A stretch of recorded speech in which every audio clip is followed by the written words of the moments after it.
Hi friends, I'm Dr. Ravikant, Head Department of Pharmaceutics, Dhanvantari Institute of Pharmaceutical Sciences, Kothagudem. Today we are going to see about mucoadhesive drug delivery systems.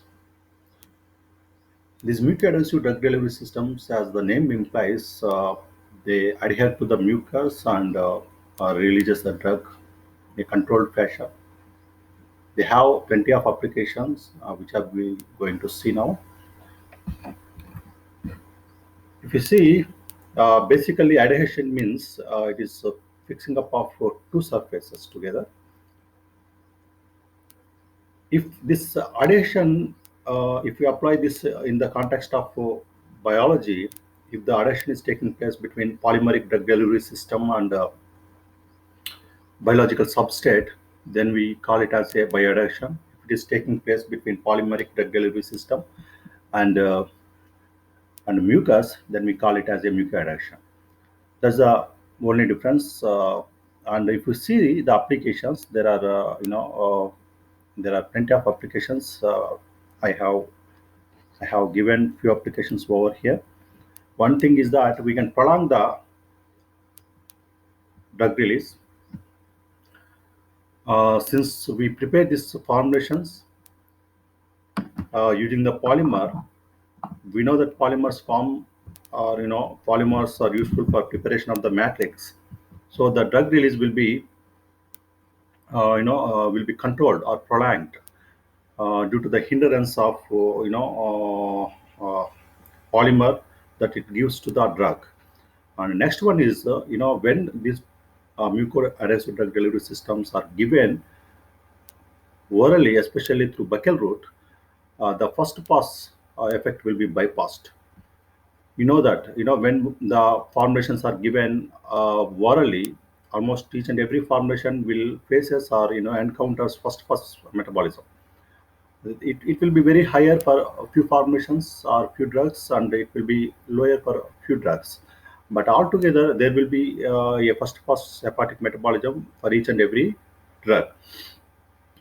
If we administer this these kind of drugs which undergo extensive first pass metabolism, if we administer them as a mucoadhesive formulation, and if it is given through buccal route and or some other routes, like even we can give it as a transdermal route, like that.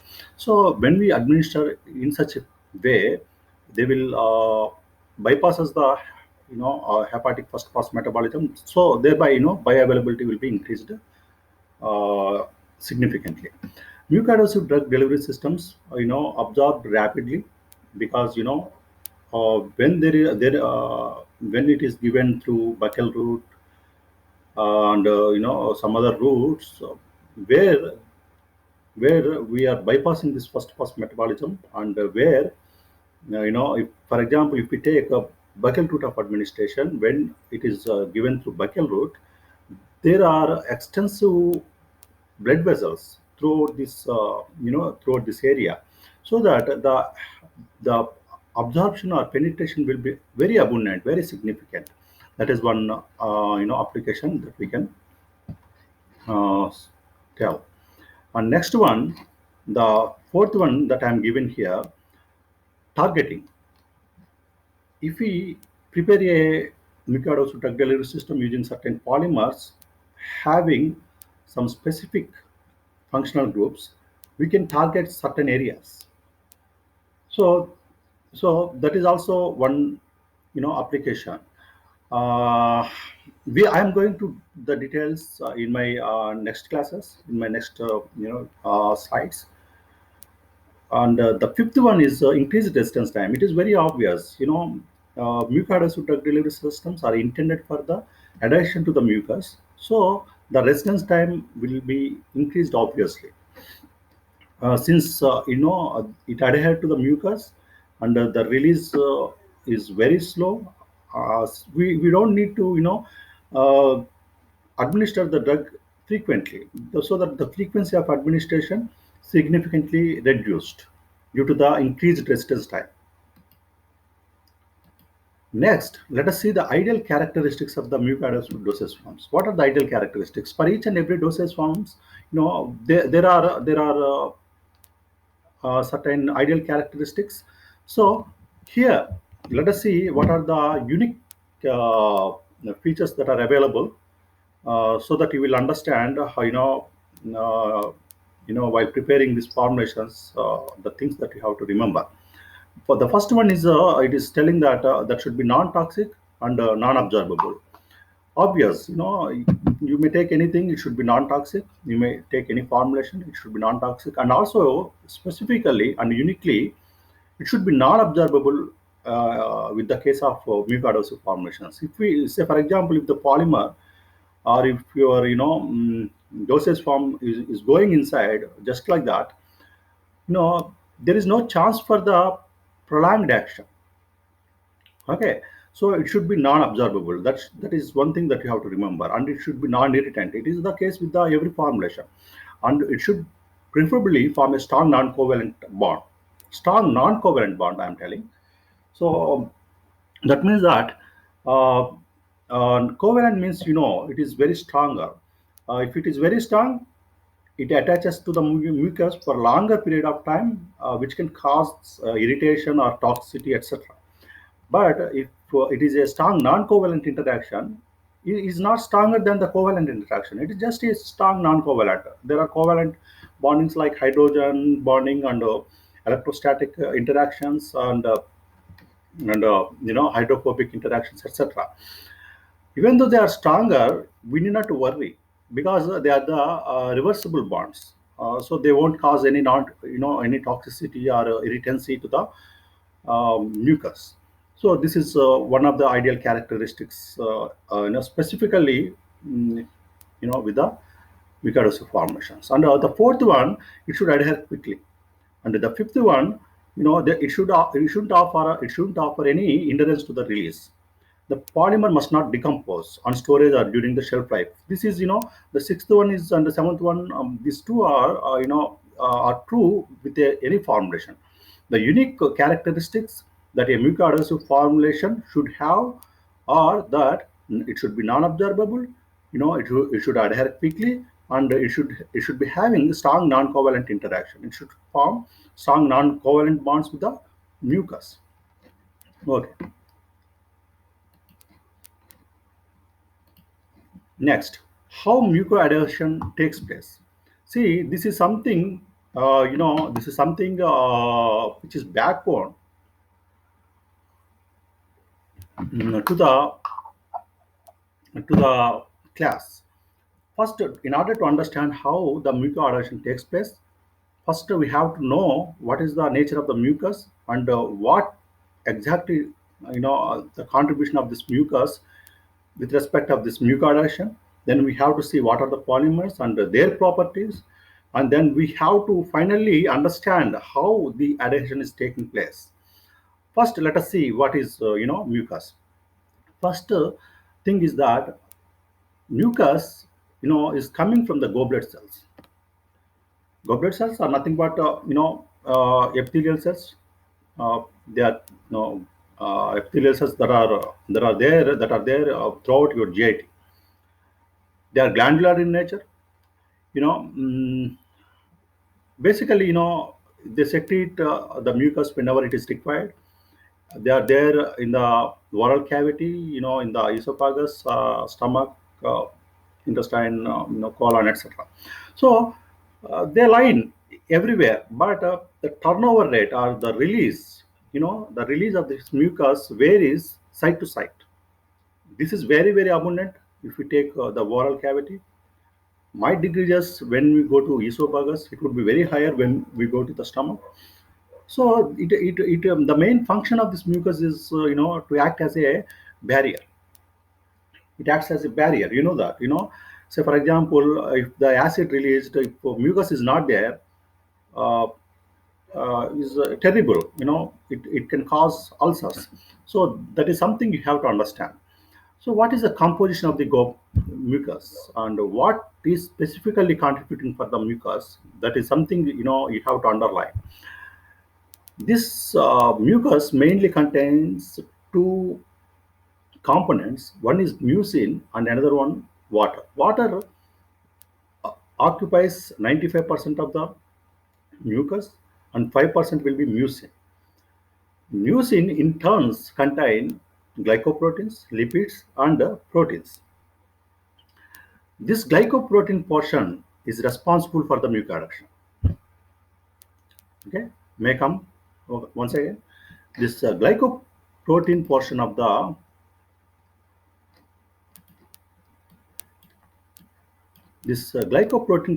the mucin is responsible for the mucoadduction. Glycoproteins means the proteins, that this complete epithelium is nothing but it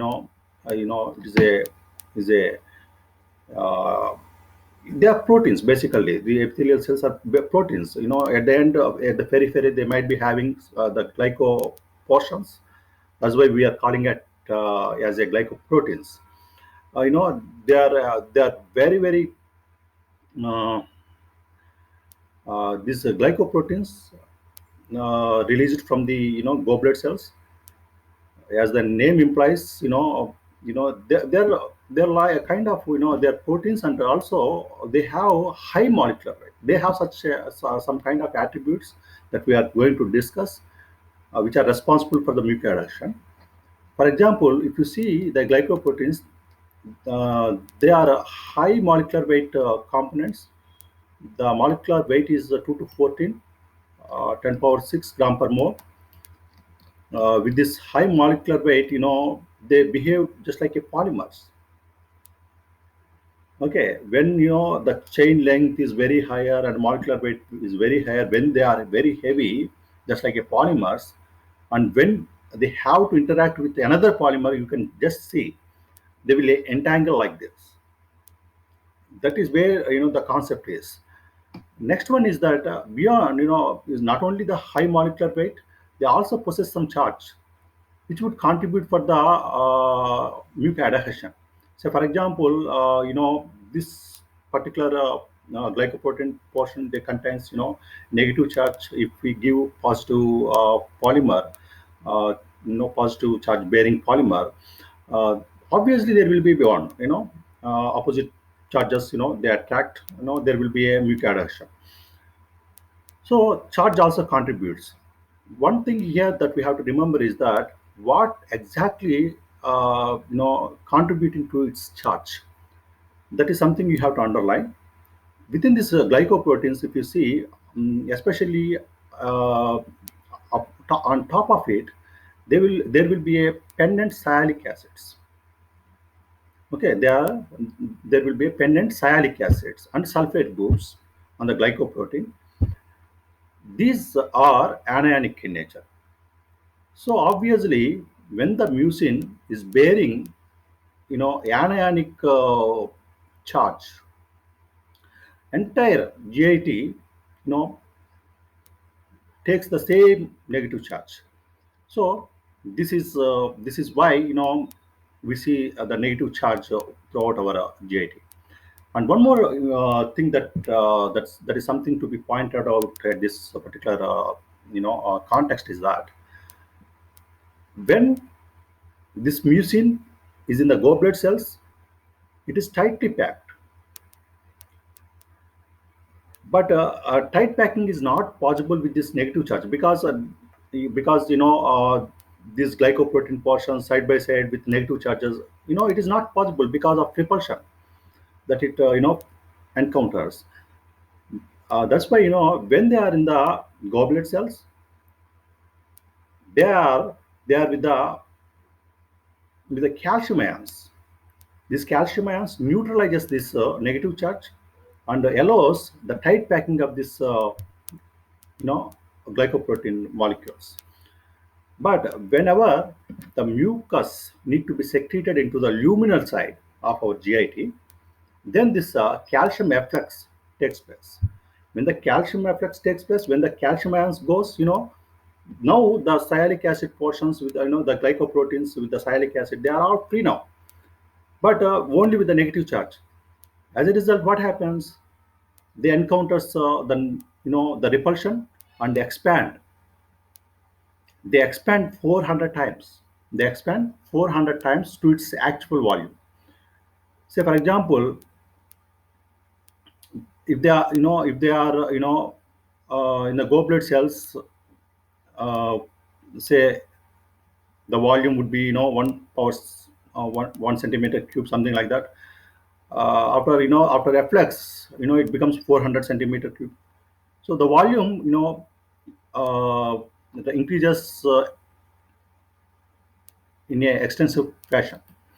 Next, polymers and their properties. Now we understood, the nature of the mucus. Now we know that mucus have high molecular weight, and and also due to the high molecular weight, they behave like a polymer. And when they are like a polymer, there will be kind of chains, moving here and there. They are ready for catching, any polymer or anything,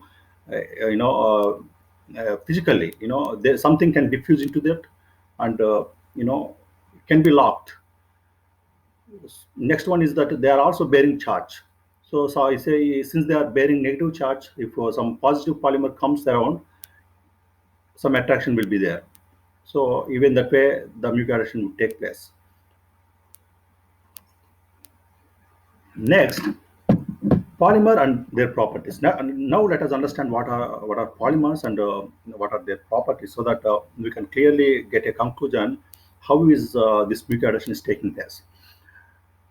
There are three different kind of polymers.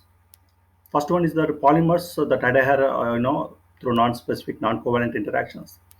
So that means that non-specifically, say for example, some polymer is going like that, mucus is there, without any specificity. Simply they attach and anchor and stay there. And there would be some non-covalent interactions. That means that there would be some hydrophobic interaction, hydrophilic interactions. Something would stop them. Okay, and specifically stay there. And next one is, polymers possessing hydrophilic functional groups. Some polymers would be having hydrophilic functional groups, which we are going to discuss in our very next slide. So when they are bearing, hydrophilic functional groups, it is very likely situation that it forms a hydrogen bond, obviously.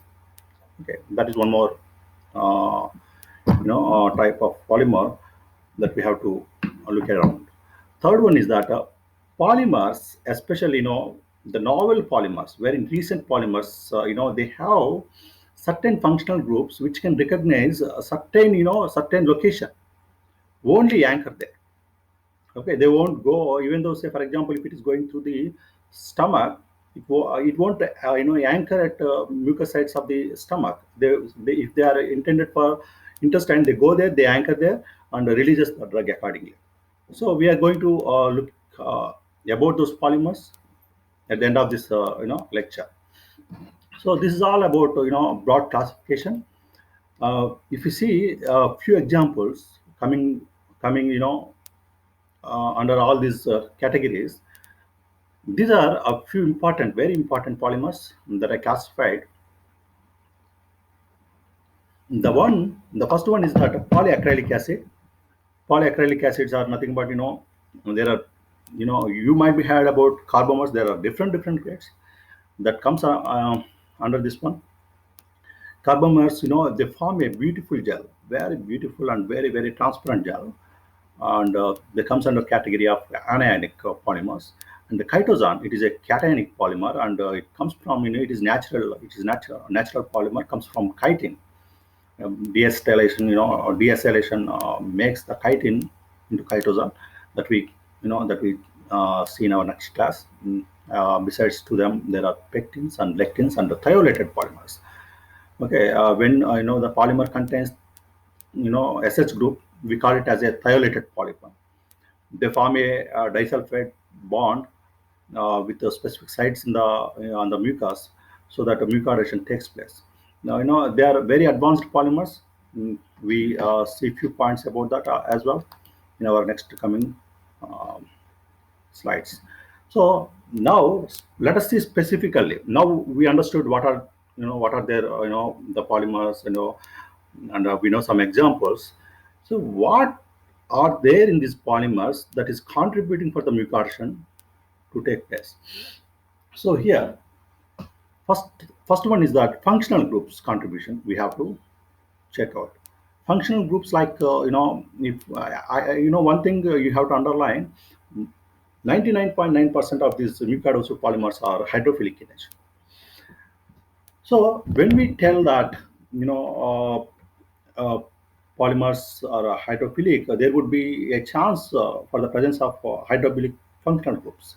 Many have, many have these functional groups like COH, hydroxyl, and amide. Obviously, these are all hydrophilic in nature. They are also bearing, hydrogen atom over it. So obviously, they have the tendency to form a hydrogen bonding.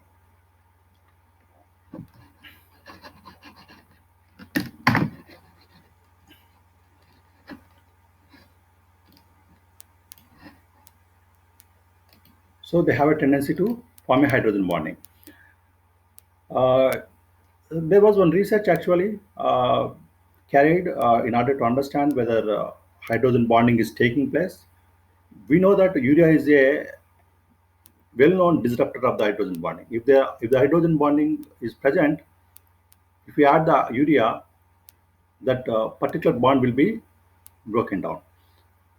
Say if somewhere mutation is taking place with the help of this hydrogen bonding, if urea is present, gone. Mutation will be over.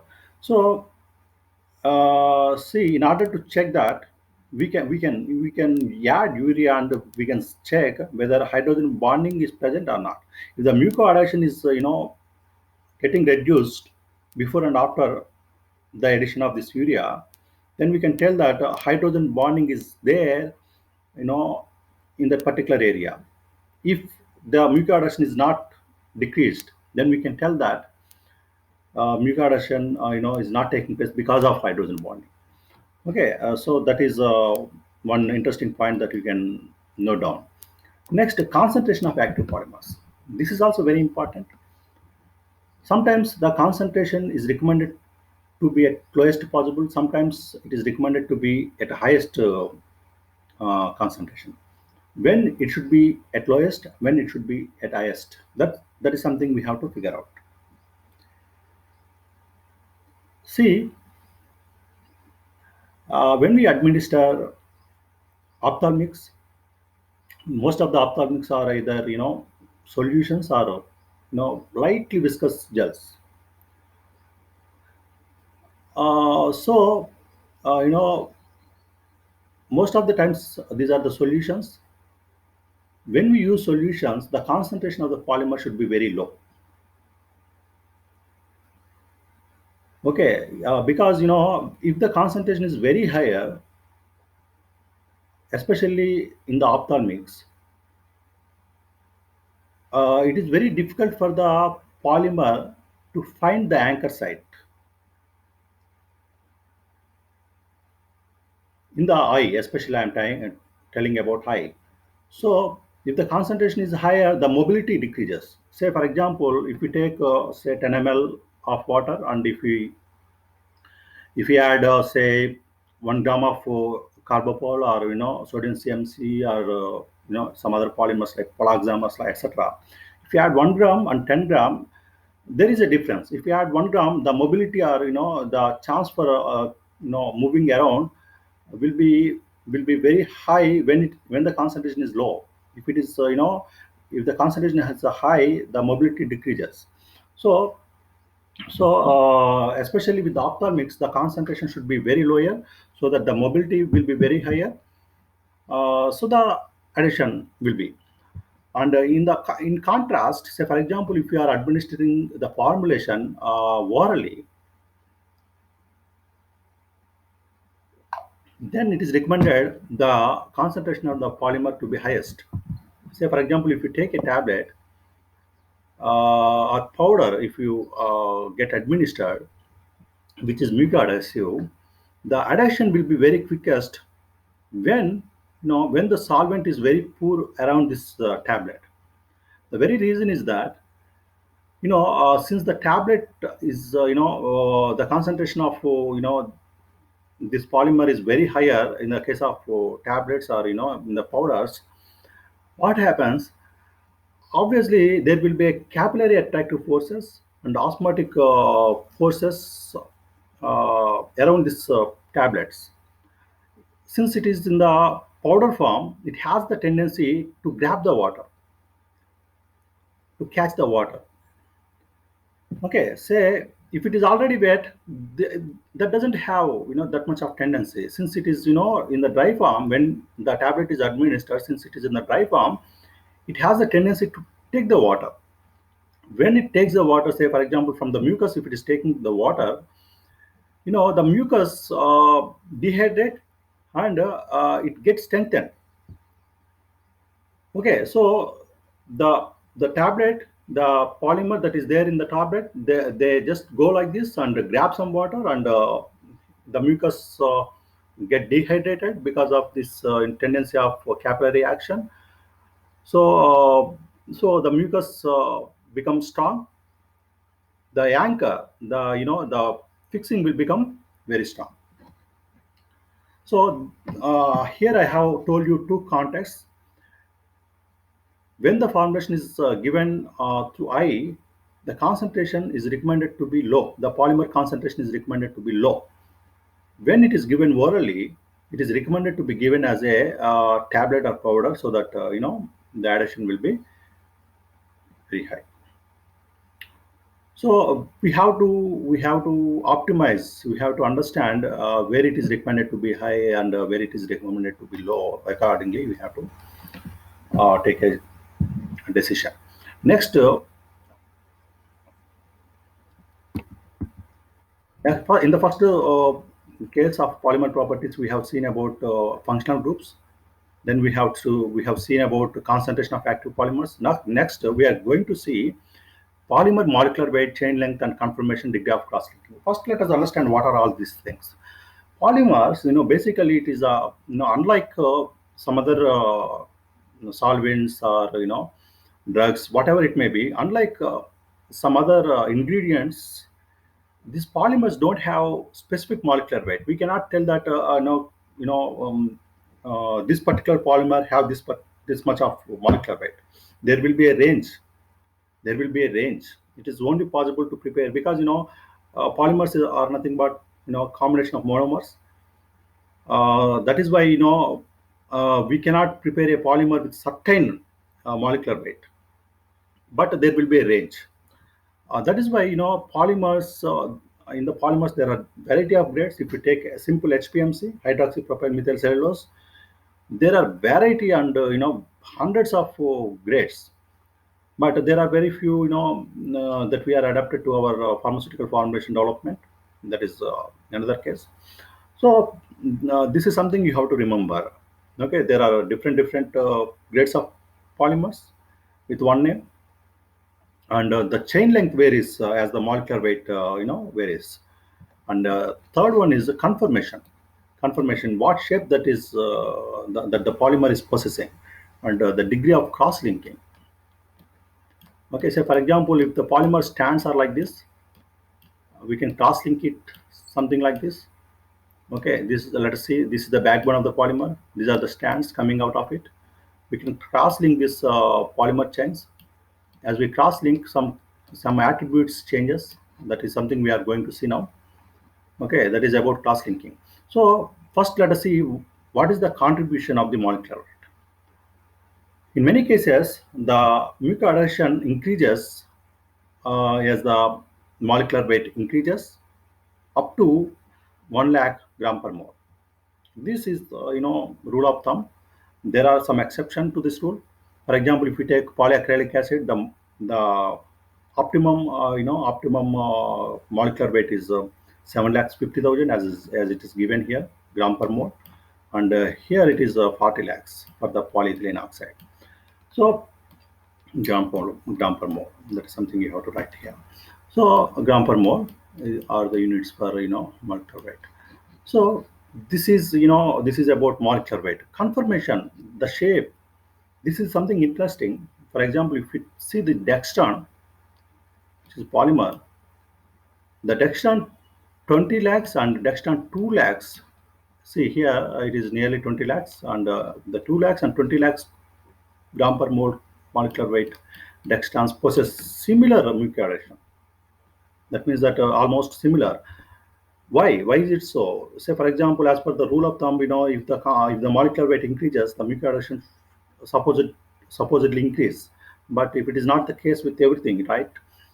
So in the case of Dextran, if you see the 20 lakhs and 2 lakhs, so both both grades, they possess similar bioadhesion or mucoadhesion.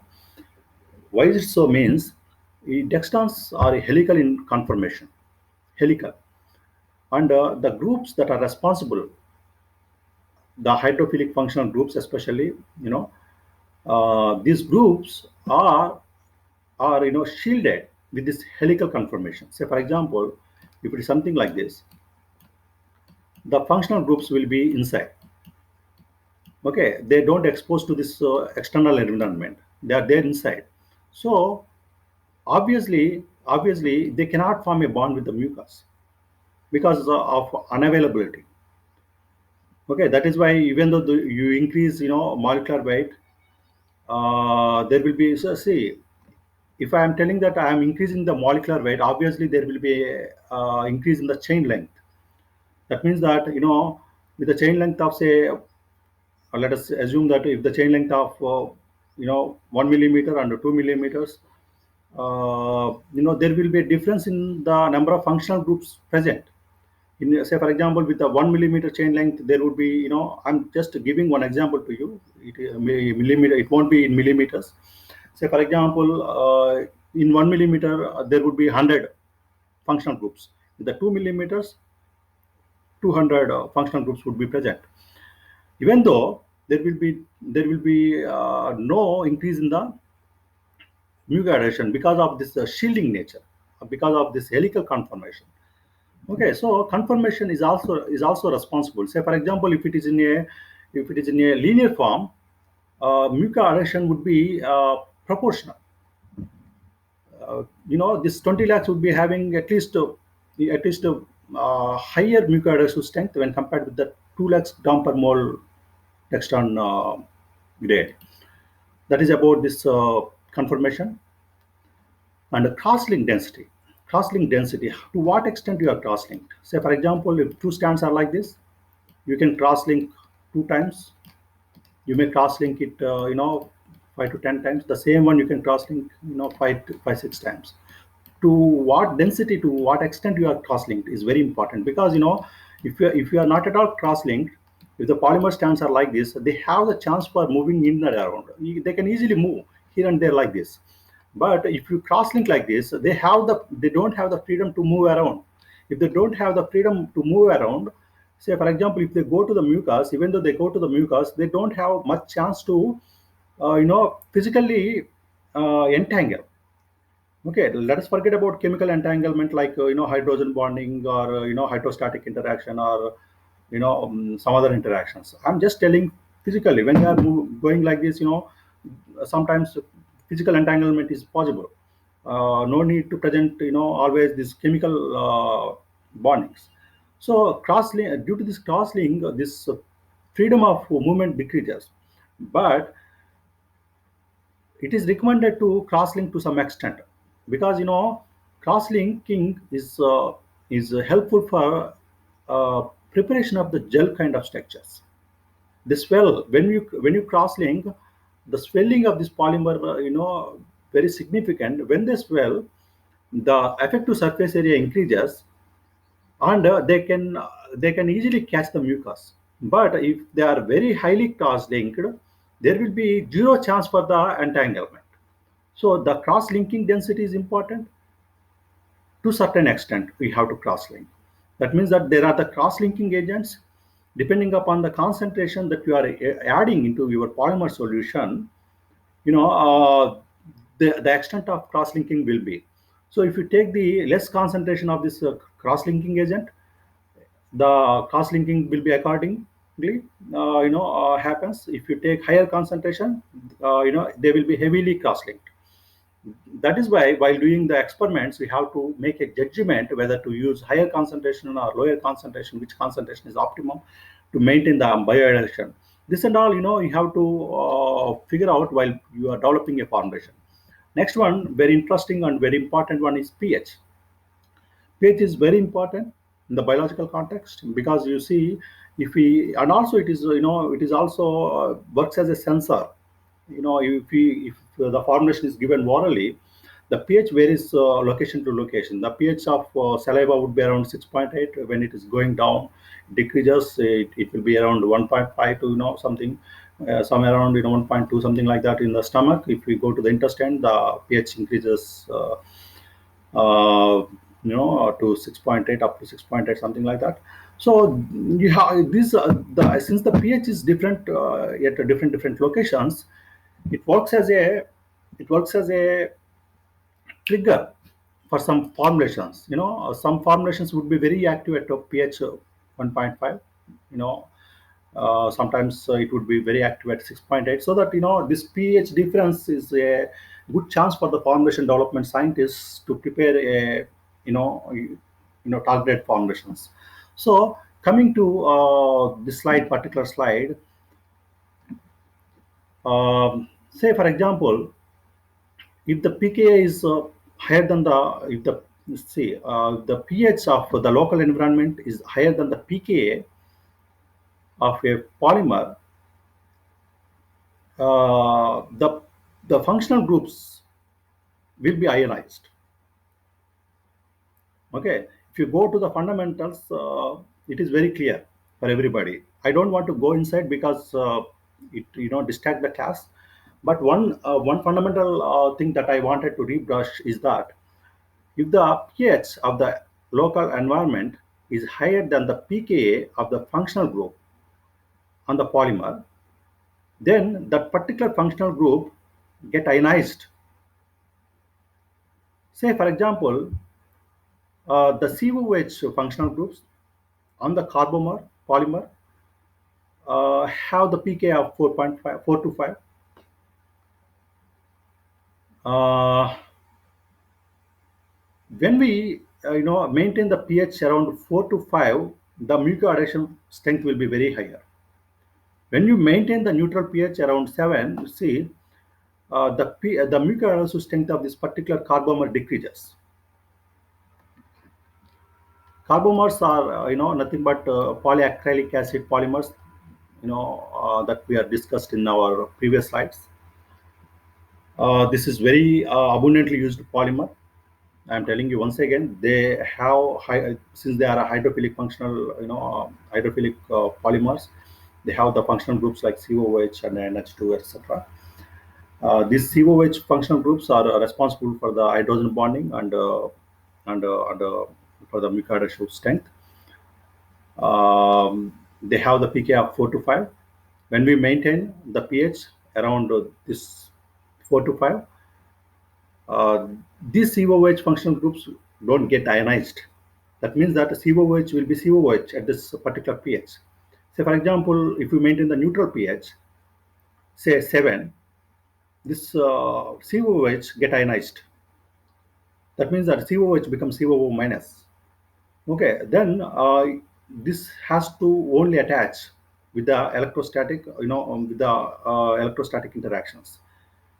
But this particular polymer binds the mucin with the hydrogen bonding. In order to do that, we have to maintain, the pH should be around 4 to 5. When the pH is 4 to 5, that is equal to the pH of, pK of the COH functional group. They won't get ionized. That means that COH will be as a COH, so that the hydrogen bond, the hydrogen atom contributes for the hydrogen bonding.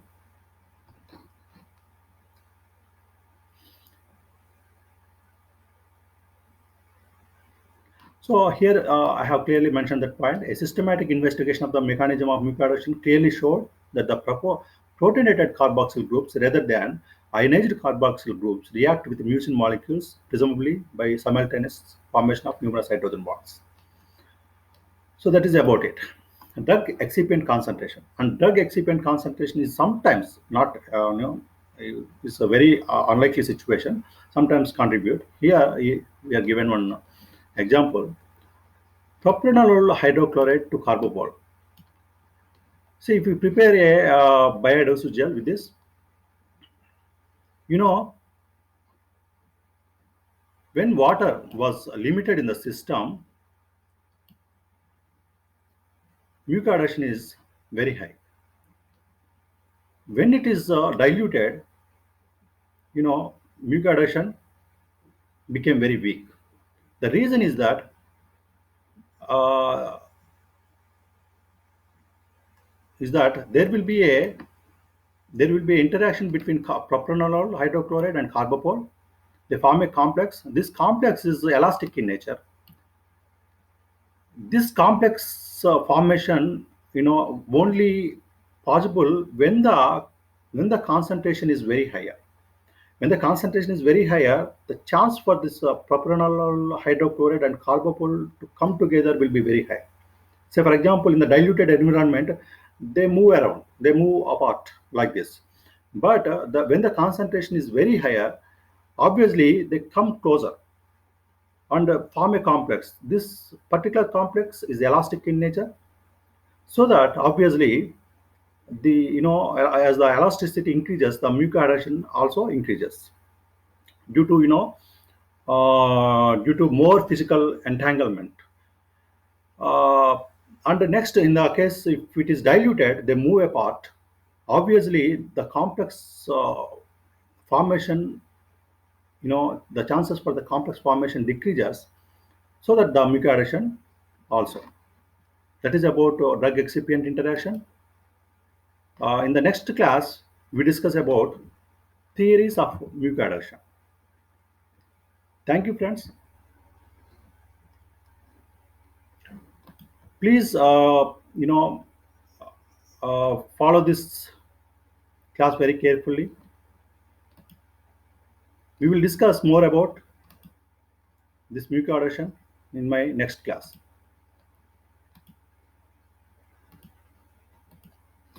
So, see you in my next class. Take care. Bye.